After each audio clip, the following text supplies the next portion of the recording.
Welcome to your deep dive into mental strength.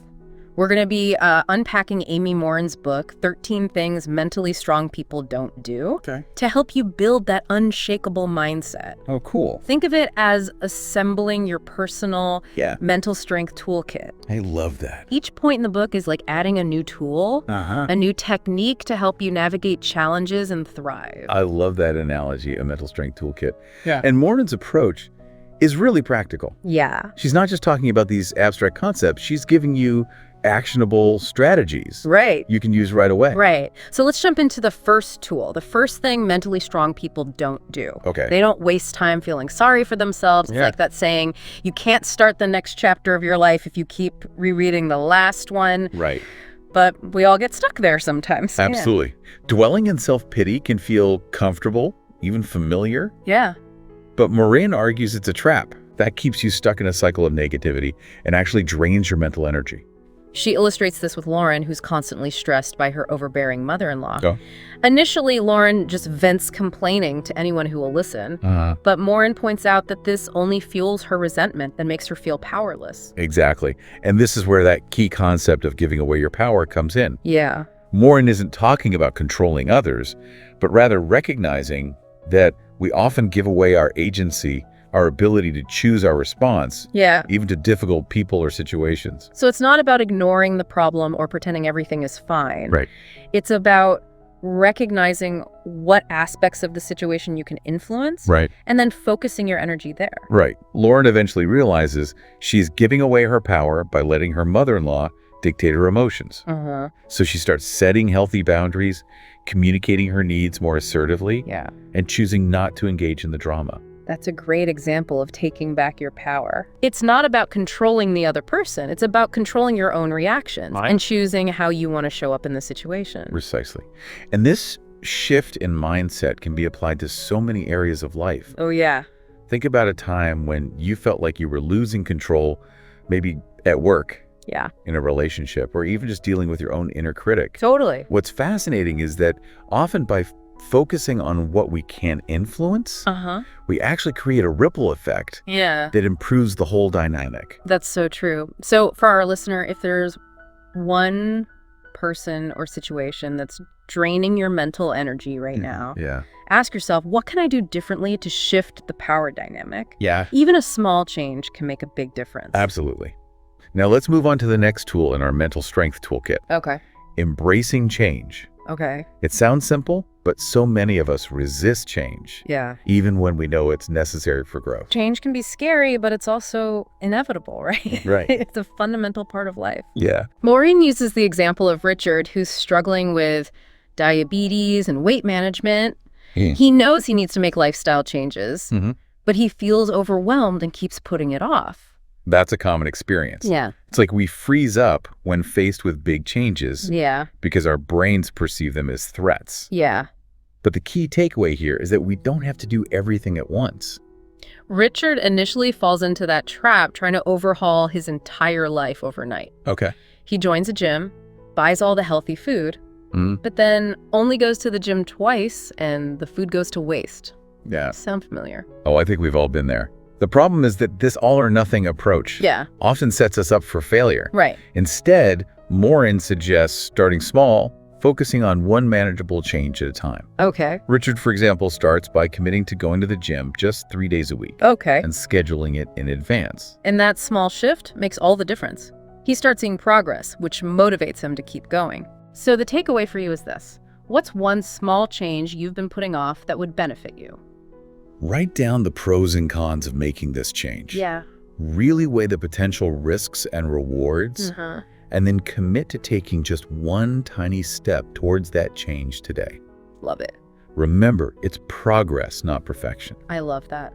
It's about building momentum and proving to yourself that you can change. Now, the next tool Morin talks about is letting go of the past. We all have regrets, what ifs, and past hurts that we sometimes get stuck in. Yes, and Morin points out that dwelling on the past keeps us from fully experiencing the present.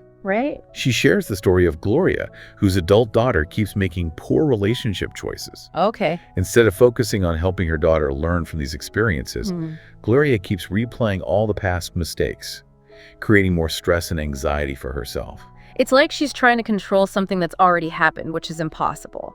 So how do we break free from that trap of dwelling on the past? Morin suggests starting by recognizing the emotional toll it's taking on you. Okay. Ask yourself, is this helping me move forward or keeping me stuck? Yeah.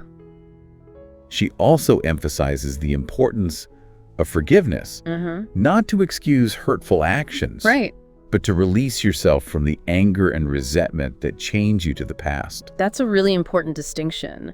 Forgiveness isn't about the other person, it's about freeing yourself. Right. It's like that saying, holding on to anger is like drinking poison and expecting the other person to die. Exactly. It's so powerful. So think of a specific past event you find yourself dwelling on. Yeah. What's one positive lesson or insight you can gain from that experience? Yeah. Focus on what you learned, not what you can't change. Right. That's how you turn the past from a burden into a teacher. That's such a powerful shift in perspective. Okay, we've covered feeling sorry for ourselves, shying away from change, and dwelling on the past. Let's move on to the next tool, which is learning from our mistakes. I think we all know that feeling of repeating the same mistake and wondering why we're not getting different results. That's the definition of insanity, right? Right. But Morin points out that we often repeat mistakes because we haven't taken the time to analyze them. And understand why we're making them. It's like we're on autopilot, following familiar but unhelpful patterns. She gives the example of Christy, who's constantly yelling at her kids. Okay. She feels guilty afterward, but just can't seem to break the cycle. Right. She blames her kids, but deep down, she knows her reactions are out of proportion. What's fascinating here is that Christy's repeating a pattern from her own childhood. She was yelled at a lot growing up. Okay. So she's unconsciously replicating that dynamic with her kids. Interesting. It's a common scenario. Yeah. We learn our coping mechanisms from our families. Right. But sometimes those patterns aren't healthy or helpful. So how does Christy break free from this cycle? Morin suggests a two-pronged approach. First, she encourages Christy to create a written plan, outlining specific consequences for her kids' misbehavior. Okay. This way, she's not reacting emotionally in the heat of the moment. So it's about being more prepared. It's about creating a system, a set of predetermined responses to interrupt that autopilot reaction. That makes so much sense. It's like creating a mental playbook to navigate those challenging moments. Exactly. Yeah. And the second part of Morin's approach is identifying triggers. Those specific situations that make Christy most likely to yell. Okay. By understanding her triggers, she can start developing alternative responses. Oh, that makes sense. If she knows that her kids fighting over toys always sets her off, she can create a plan to separate them and redirect their attention before things escalate. It's like having a safety net in place, right? Right. You're prepared to catch yourself before you fall back into old habits. Exactly. This is so relevant for all of us. Yeah. Think about an area in your life where you feel stuck repeating the same mistakes. Yeah. What are your triggers? What's one action you can take today to interrupt that cycle? Remember, it's about being kind to yourself in the process. Yeah. Breaking free from these patterns takes time and effort. It does. Celebrate those small wins along the way. I love that. Now, this next trap Morin explores can be really tricky. Okay. It's about resenting other people's success. Oh, yeah. We all get caught in the comparison game sometimes, right? Right. Especially in today's social media-driven world. Right. We're constantly bombarded with images of everyone else's highlight reels. It's easy to feel inadequate or envious when we compare our behind the scenes to those curated moments of perfection. Absolutely. Yeah. And Morin argues that this comparison is the thief of joy. It is. It's not about begrudging others their accomplishments. Yeah. But rather recognizing that focusing on their success can distract you from your own path. She shares the example of James, a divorced dad who struggles to co-parent with his ex-wife. Okay. She constantly tries to outdo him, showering their daughter with expensive gifts and lavish vacations. Wow. It would be easy for him to get caught up in resentment and competition. Right. But what's important here is that James realizes he's playing a game he can't win. Right. Instead, he makes a conscious decision to focus on what he can control.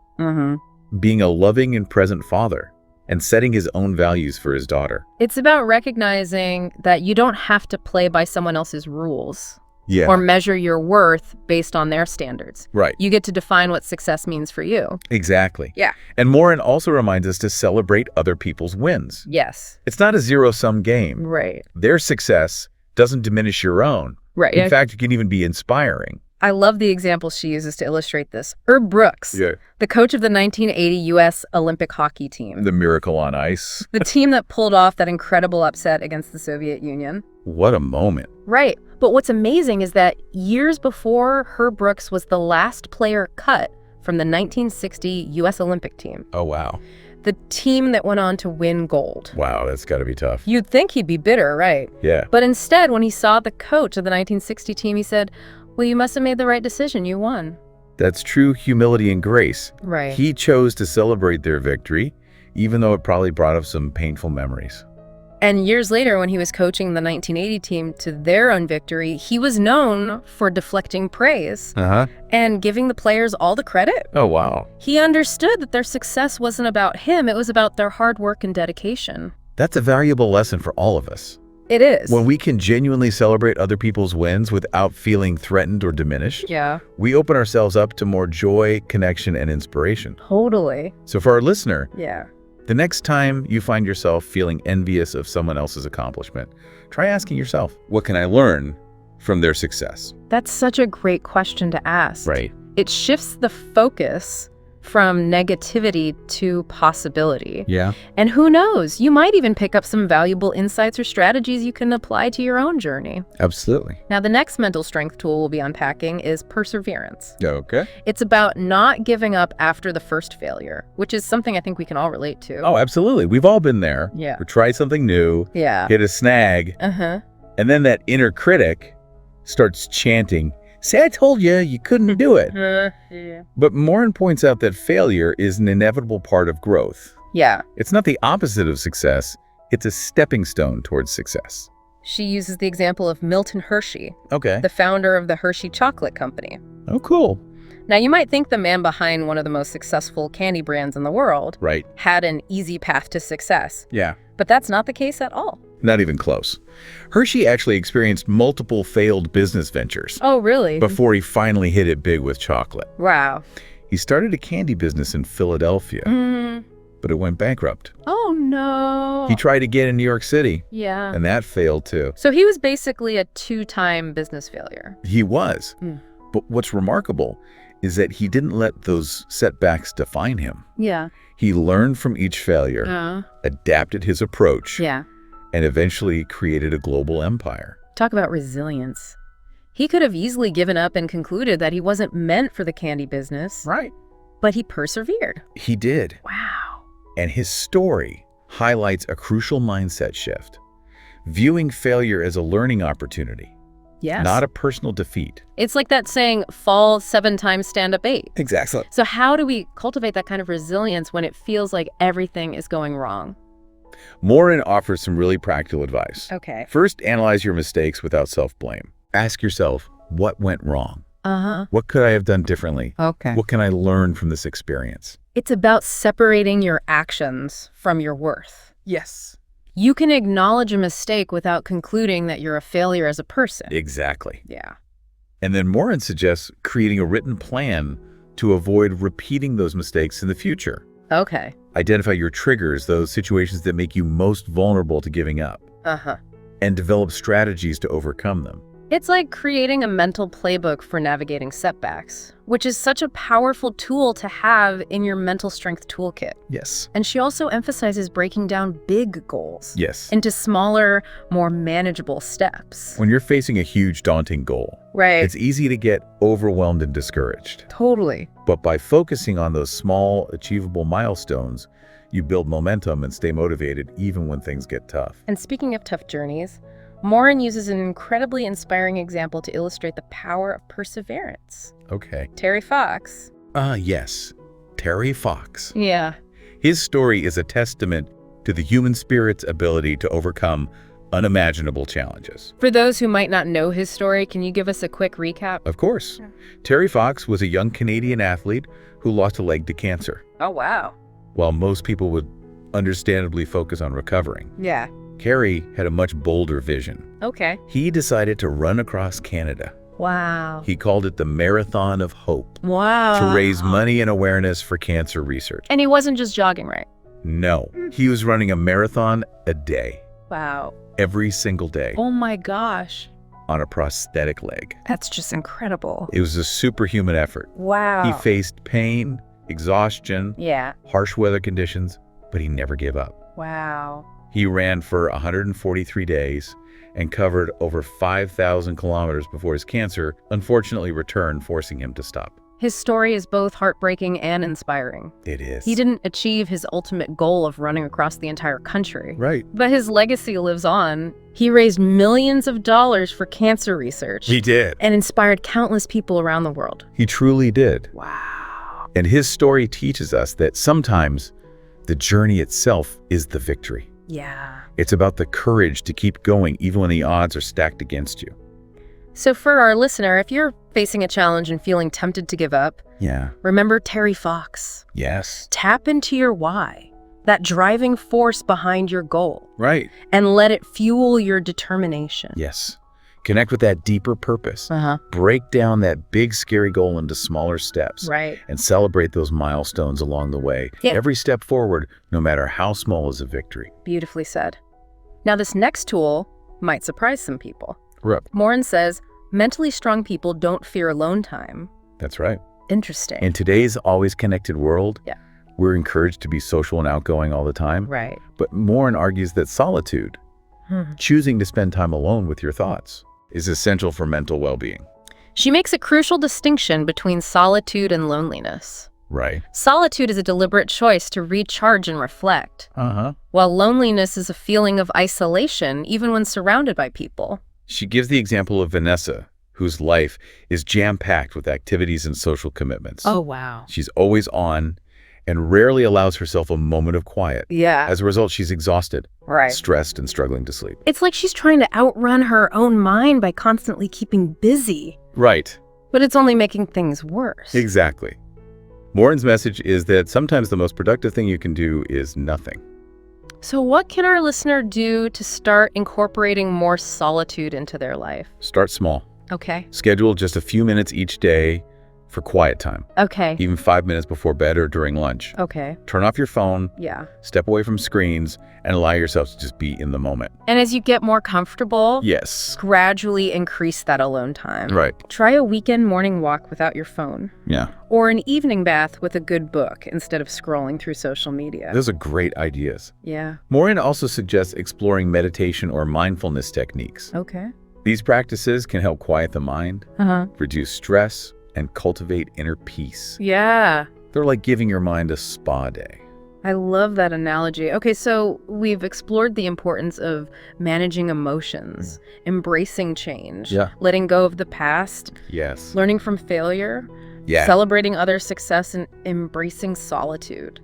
We've added some powerful tools to that mental strength toolkit. We have. And they're all interconnected, contributing to building that resilience to navigate life's challenges. Exactly. But before we move on, I want to remind our listener. Okay. What stands out to you from what we've discussed so far? Yeah. What resonates the most? And is there one small step you can take today to put one of these tools into practice? Think about it. And we'll be back with part 2, where we'll explore even more tools for building that unshakable mental strength.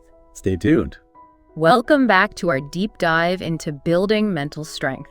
We're exploring Amy Morin's 13 things mentally strong people don't do, and equipping you with a toolkit to handle any challenge life throws your way. Exactly. We've already unpacked some powerful tools. We have. Like embracing change, letting go of the past, and celebrating others' success. Right. Now let's delve into some more. Perfect. So the next tool Morin highlights is the importance of not letting what others think dictate your actions. I think we all get caught in that trap of wanting to please everyone, right? Absolutely. It's that people-pleasing tendency we often fall into. We crave acceptance and try to avoid conflict. Right. But Morin points out that constantly seeking approval from others can be exhausting. Oh, yeah. And prevent us from living authentically. It's like you're sacrificing your own needs and desires just to fit in or avoid making waves. Precisely. And Morin argues that this pattern often stems from a lack of self-worth. We don't believe our own needs and desires are as important as everyone else's. That's a really insightful point. It's not just about setting boundaries. Right. It's about valuing yourself enough to prioritize your own well-being. Right. She gives the example of Megan, who struggles to say no to anyone. Okay. Whether it's a coworker asking for help or her sister needing a favor. Right. She automatically agrees, even if it means overstretching herself and neglecting her own family.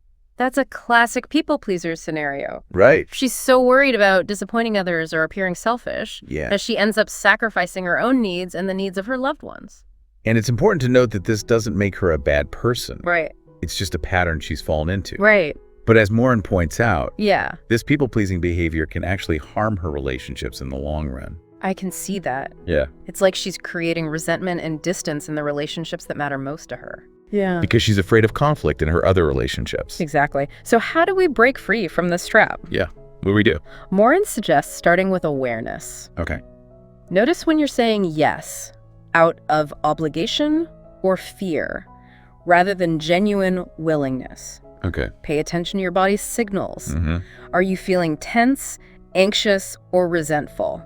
Those are all red flags that you might be saying yes for the wrong reasons. Yeah. And once you start to recognize the pattern, you can practice saying no more assertively. Exactly. And it doesn't have to be a harsh or confrontational no. Right. It can be a gentle but firm, I appreciate you asking, but I'm not able to do that right now. It's about honoring your own needs and limitations. Right. Which can actually strengthen your relationships in the long run. That's so true. It's about setting healthy boundaries and respecting yourself enough to say no when you need to. Yeah.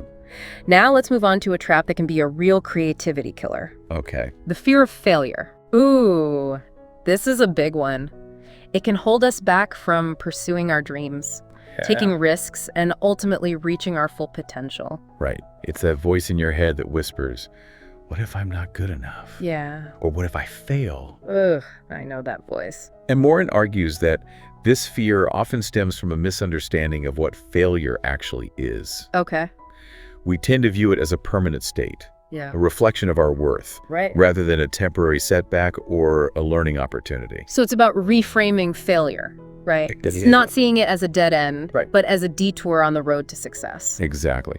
Morin uses the example of Dale, a high school teacher. Okay. Who's always dreamed of opening his own furniture-making business. Okay. He's incredibly talented, but he's terrified of taking the risk and potentially failing. So he's letting fear hold him back from even exploring his passion? It is. That's heartbreaking. And it's a common experience. Yeah. We often let fear dictate our choices even when those choices go against our deepest desires. Yeah. Morin points out that Dale is caught in a cycle of all-or-nothing thinking. Okay. He's catastrophizing failure, imagining the worst-case scenarios, instead of considering the potential for learning and growth. So how do we break free from this fear of failure and start seeing it as a more positive force? Well, Morin suggests a few key strategies. Okay. First, recognize that failure is inevitable. Okay.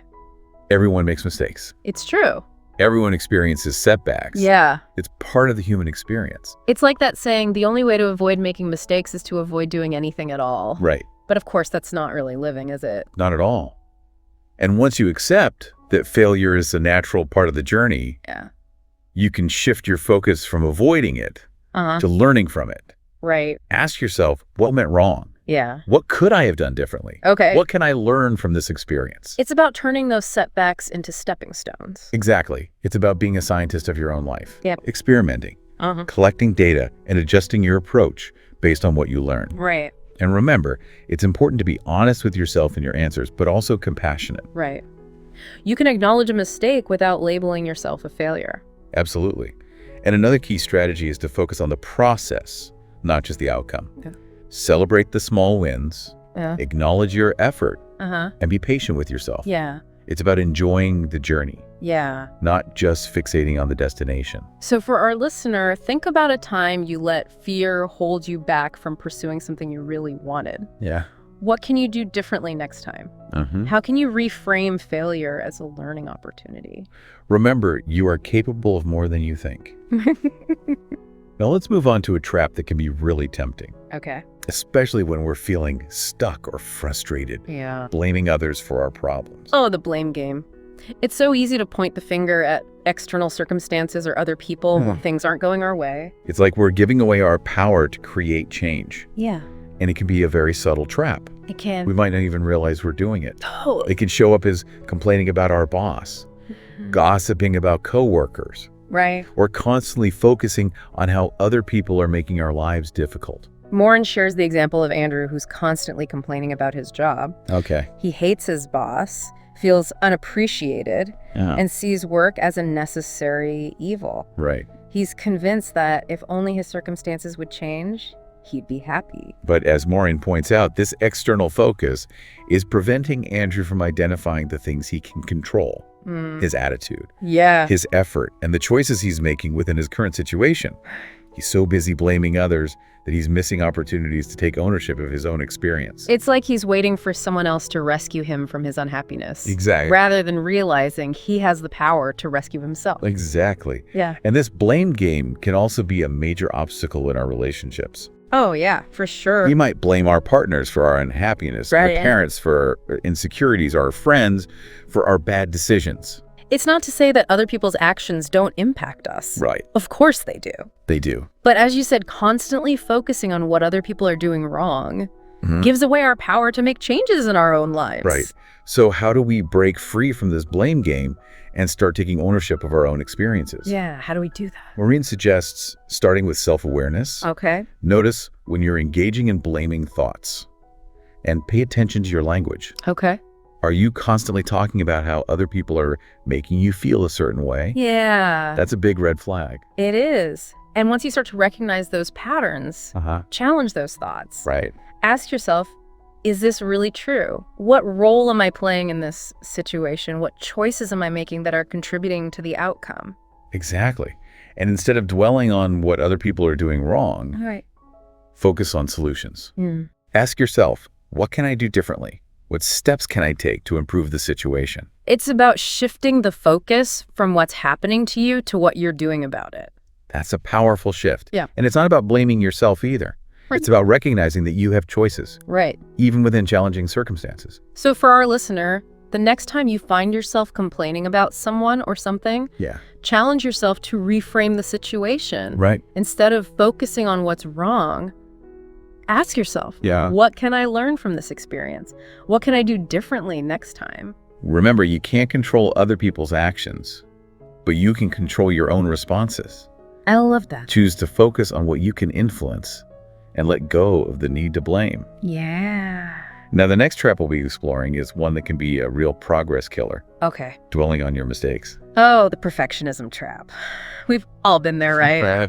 Beating ourselves up over past blunders, replaying embarrassing moments over and over in our minds. It's the worst. But Marin points out that this type of obsessive self-criticism is incredibly damaging. It is. It often stems from a belief that we're not good enough. Yeah. That we have to be perfect to be worthy of love and acceptance. She uses the example of Julia, who is incredibly successful in her career, but constantly worries about making mistakes. She's terrified of judgment, criticism, or rejection. Right. And it prevents her from taking risks and trying new things. That fear can be paralyzing. It can. And it's not just limited to her professional life. Right. Julie is afraid to be vulnerable in relationships, to let people see her flaws. Yeah. Because she's convinced that if they really knew her, they wouldn't like her. It's like she's built a wall around her heart to protect herself from potential pain. Yeah. But it's also preventing her from experiencing genuine connection and joy. Exactly. And Maureen's message is that perfection is an illusion. It is. It doesn't exist. Right. Everyone makes mistakes. It's true. Everyone has flaws. It's like that saying, to err is human. Yes. Yes. And once we accept that imperfection is part of the human experience, we can start being more compassionate and understanding towards ourselves. But how do we quiet that inner critic that's constantly pointing out our flaws and reminding us of our past mistakes? That's a great question. Maureen suggests a few key strategies. Okay. First, recognize that dwelling on your mistakes isn't helpful. Okay. It doesn't change the past, and it certainly doesn't make you a better person. Right. It's like beating your head against a brick wall. Yeah. It's only going to cause more pain. So true. Once you realize those self-critical thoughts aren't serving you, you can start challenging them. Yes. Ask yourself, is this really true? Am I being fair to myself? What would I say to a friend who is being this hard on themselves? Exactly. And that brings us to another important strategy. Okay. Practicing self-compassion. Yeah. Treat yourself with the same kindness and understanding that you would offer to a friend who's struggling. Imagine what you would say to a loved one who's feeling down on themselves. Right. Would you berate them for their mistakes? Right. Or would you offer words of encouragement and support? That's a powerful reminder. It is. We often treat ourselves much more harshly than we would ever treat someone we care about. We do. And it doesn't help us grow or become better people. Instead, we need to focus on learning from our mistakes. Yes. Not dwelling on them. Exactly. Ask yourself, what can I take away from this experience? How can I do things differently next time? It's about viewing those setbacks as opportunities for growth and improvement. Yes. Not evidence of your inadequacy. I love that analogy. Right. It takes the sting out of failure and turns it into something useful. Yeah. So for a listener, the next time you catch yourself dwelling on a past mistake, challenge yourself to reframe the thought. Instead of thinking, I'm such an idiot for doing that. Right. Ask yourself, what can I learn from this experience? How can I grow from this? That's a great way to shift the focus from negativity to possibility. Totally. And now let's move on to a trap that could be particularly challenging. Okay. In a culture that often equates happiness with material possessions. Oh, yeah. Believing that buying things will make you happy. Oh, the consumerism trap. We're constantly bombarded with messages telling us that we need to buy more, have more, do more in order to be happy. It is. But Morin argues that this is a recipe for disappointment and ultimately a pretty empty existence. It is. And it's not that there's anything inherently wrong with enjoying nice things. Right. But the problem is when we use shopping as a way to fill a void in our lives. Yeah. To escape our feelings of emptiness or dissatisfaction. Because Morin shares the example of Lisa, who's constantly shopping for the latest gadgets, clothes, and home decor. She's convinced that if she just had that new phone, that perfect outfit, that stylish sofa, then she would finally be content. But of course it doesn't work that way. Nope. The temporary high of a new purchase quickly fades. Yeah. And she's left feeling even emptier than before. Right. It's a cycle that's hard to break. And it can be incredibly destructive. It can. Leading to debt, clutter, and a constant feeling of never having enough. Yeah. Like you're always chasing the next shiny object, but never actually finding true satisfaction. Exactly. So how do we break free from this trap? Yeah, what can we do? And find more lasting satisfaction in our lives? Well, Morin suggests starting with awareness. Okay. Notice when you're shopping impulsively or using purchases to numb your feelings.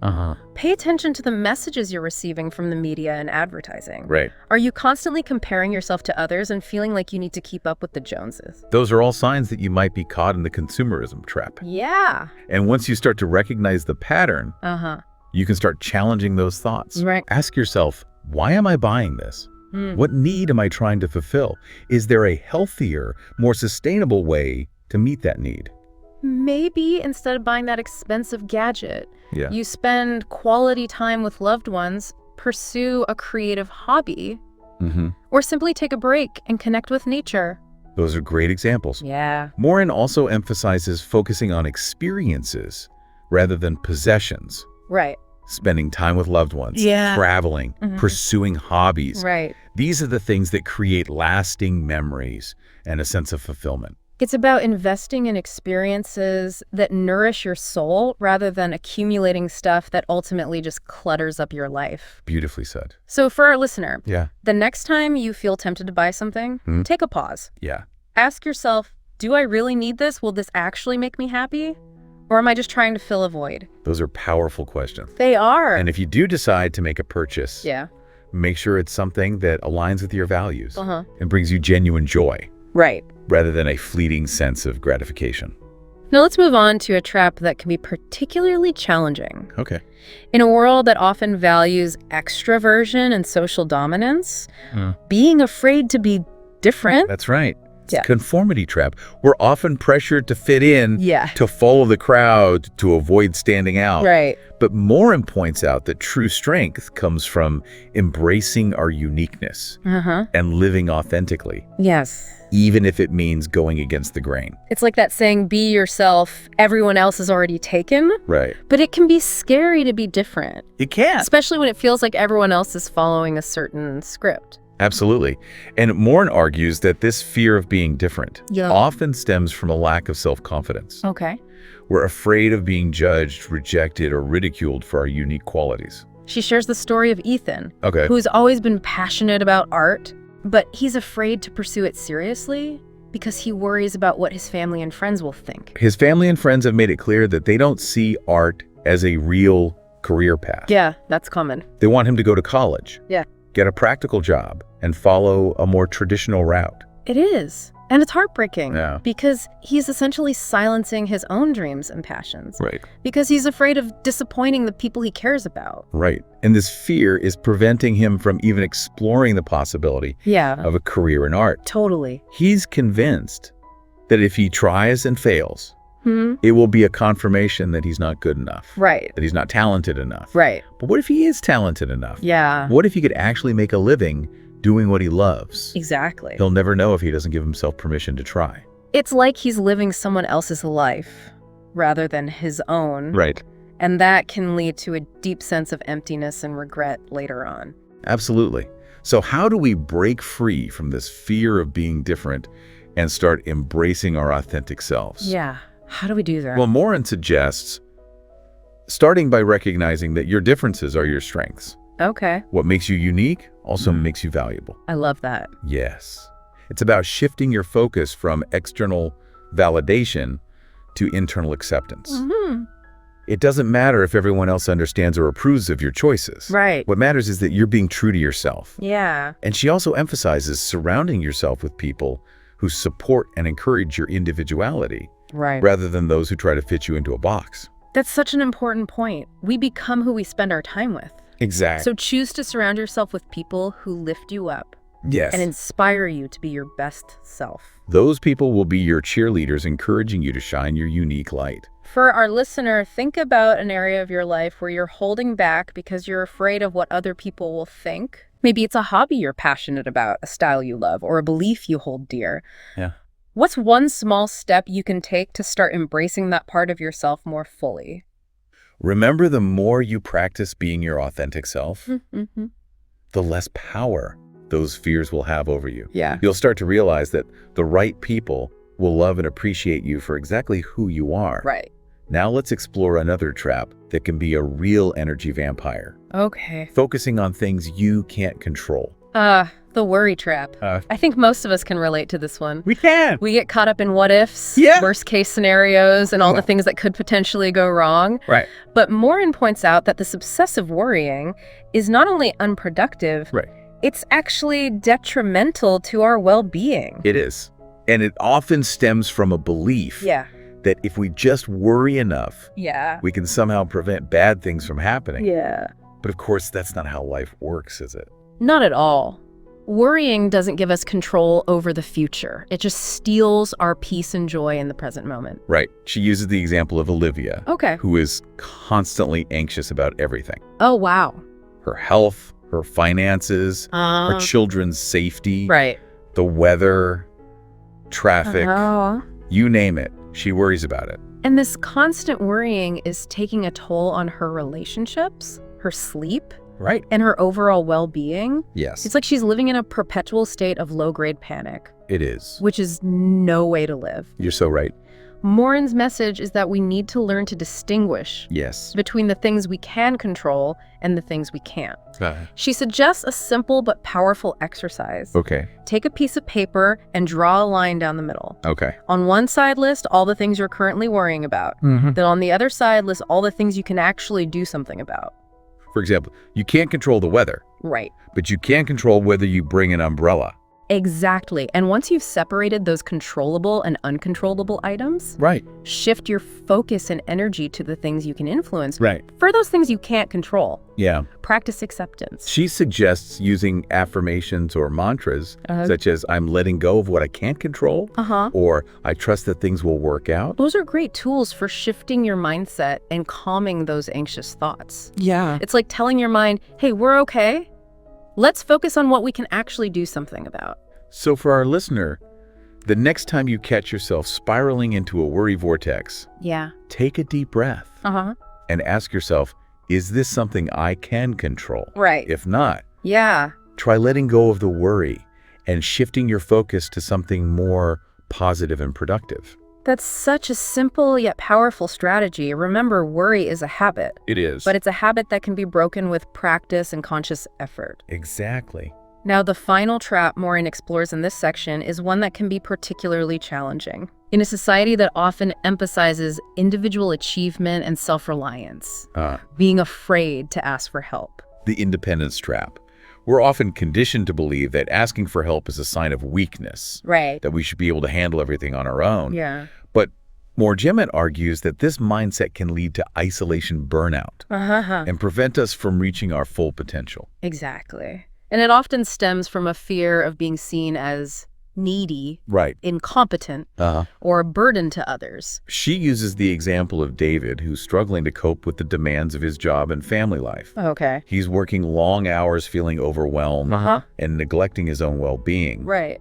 But he's reluctant to ask for help because he doesn't want to appear weak or incapable. It's like he's built this identity around being the strong one. Right. And asking for help would shatter that image. Exactly. But what he doesn't realize is that true strength lies in recognizing when you need support and being willing to reach out for it. And as a result of his reluctance to ask for help, he's becoming increasingly stressed, resentful, and isolated. Right. It's like he's trying to carry the weight of the world on his shoulders. Yeah. And it's crushing him. And this pattern is affecting his relationships, too. It is. He's pushing away his loved ones, refusing their offers of support because he's convinced that he needs to handle everything on his own. His wife feels like he doesn't trust her or value her support. Right. And she's starting to withdraw emotionally. It's a classic case of I can do it myself syndrome. Totally. But it's backfiring. It is. His fear of vulnerability is actually making him more vulnerable. Right. And it's so unnecessary. It is. Morin points out that asking for help is not a sign of weakness. Right. It's a sign of strength. It takes courage to acknowledge our limitations. Yeah. And reach out for support. And it's important to remember that most people genuinely want to help. Yes, they do. It makes them feel good to be of service. Exactly. So by refusing to ask for help, you're actually depriving others of the opportunity to contribute and connect with you. I love that perspective. Right. It takes the pressure off, doesn't it? Yes. You're not burdening someone, you're giving them a gift by allowing them to help. Exactly. Yeah. And if you're not used to asking for help, Morin suggests starting small. Okay. Ask a friend to proofread a document. Yeah. Or a neighbor to watch your kids for an hour. As you get more comfortable asking for and receiving support, you can gradually increase the complexity of your requests. Yeah. It's about building that help muscle, just like we're building our mental strength muscle. I love that analogy. Yeah. And remember, it's not about being helpless or dependent. Right. It's about recognizing that we all need help sometimes. We do? By being willing to ask for and receive support, we create stronger, more fulfilling relationships. Yeah. And open ourselves up to greater possibilities. So for our listener, think about an area of your life where you could use some support. What's one small request you could make today? Who could you reach out to? Remember, you don't have to go it alone. Exactly. And by the way, we've covered a lot of ground here today. Yeah. It's a lot to digest. It is. So don't be afraid to pause, rewind, or revisit any of these points. Right. What's resonating with you? Yeah. Where are you feeling stuck? What are you inspired to try? These are all great questions to reflect on. We'll be back with the final part of this deep dive, where we'll explore even more tools and strategies to help you build Unshock. Welcome back to the final part of our deep dive into mental strength. It's been a great series. It has. Yes. We've been exploring Amy Morin's book, 13 Things Mentally Strong People Don't Do, and assembling a toolkit of strategies to help you face challenges head on. Exactly. We've unpacked a lot. We have. From letting go of the past and embracing change, to celebrating other successes and asking for help when you need it. Right. Now it's time to focus on what might be the most crucial element of it all. Okay. Taking action. Yeah, because it's not enough to just know these principles, right? Right. We have to put them into practice. It's like that saying, knowledge is power, but only if you use it. I completely agree. And Morin really emphasizes that throughout the book. Yeah. She doesn't just present these concepts, she gives you practical tools and exercises to help you apply them in your own life. So let's dive into some of those actionable steps. Okay. What are some key takeaways our listener can start implementing today to strengthen their mental muscle? Well, Morin really hammers home the power of our thoughts. Okay. She argues that our thoughts literally shape our feelings, our behaviors, and ultimately our experiences. It's like that saying, change your thoughts, change your life. Exactly. And she provides a variety of techniques for challenging those negative self-defeating thoughts that can keep us stuck and replacing them with more positive, empowering ones. She talks about identifying our thought traps. Yes. Those recurring negative thought patterns that can trap us in cycles of fear, doubt, and self-criticism. Right. And once we've identified those traps, we can start to interrupt them. Okay, how do we do that? We can ask ourselves, is this thought really true? What evidence do I have to support it? What's a more balanced, realistic way to think about this situation?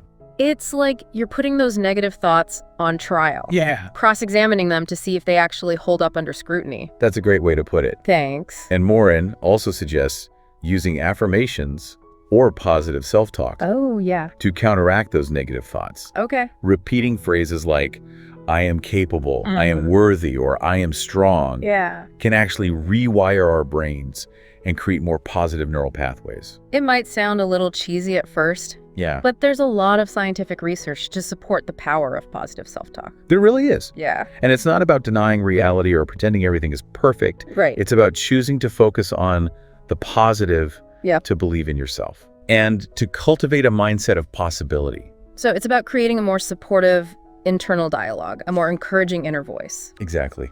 And speaking of support, another key takeaway from Morin's book is the importance of taking responsibility for our own happiness. We often fall into the trap of believing that our happiness depends on external circumstances or other people. We think, if only I had that new job, that perfect relationship, that bigger house, then I'd be happy. Right. But Morin argues that we actually have much more control over our happiness than we realize. It's not about what happens to us. It's about how we choose to respond. She talks about the power of gratitude. Choosing to focus on the good things in our lives. Right. Even when things are tough. Yes. Studies have shown that regularly expressing gratitude can boost our mood. Really? Improve our sleep, and even strengthen our immune systems. It's like a simple but powerful antidote to negativity and stress. It is. And it's not about denying the challenges or pretending everything is rosy. It's about choosing to focus on the good, even amidst the difficult. It's about shifting your perspective and recognizing that even in the darkest of times, there are always things to be grateful for. Exactly. And Morin also emphasizes engaging in activities that bring us joy. Whether it's spending time with loved ones, pursuing a hobby, or simply taking a few moments to relax and recharge. Right. It's about making self-care a priority, not an afterthought. It's about filling your cup so you can pour from it. Right? I love that analogy. Yeah. You can't give what you don't have. So make sure you're taking care of yourself physically, emotionally, and mentally. So for our listener, think about what brings you joy, what lights you up, and then schedule it into your week. Make it non-negotiable. It's an investment in your well-being. It is. And lastly, Morin reminds us that building mental strength is an ongoing process. Right. It's not a destination. It's a journey. Right. There will be ups and downs, setbacks and triumphs. The key is to keep practicing, keep learning, and keep growing. It's like building any muscle. It takes time, effort, and consistency. And some days will be harder than others. Right. But the important thing is to keep showing up for yourself. That's so true. And be patient with yourself along the way.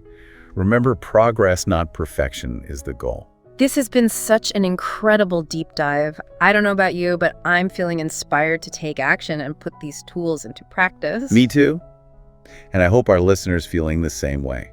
Remember, the power to create a more resilient, fulfilling life lies within you. So to recap, Morin encourages you to examine your thoughts, challenge those negative patterns, practice gratitude, make self-care a priority, and be patient with yourself throughout the process. It's like we've given you a mental strength toolkit, and now it's up to you to use those tools to build the life you want. Beautifully said.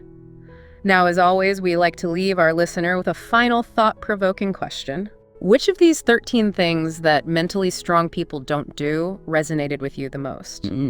What's one small step you can take today to start breaking free from that pattern and building your mental strength? We'd love to hear your insights. We would share your thoughts on social media using the hashtag #TheDeepDive.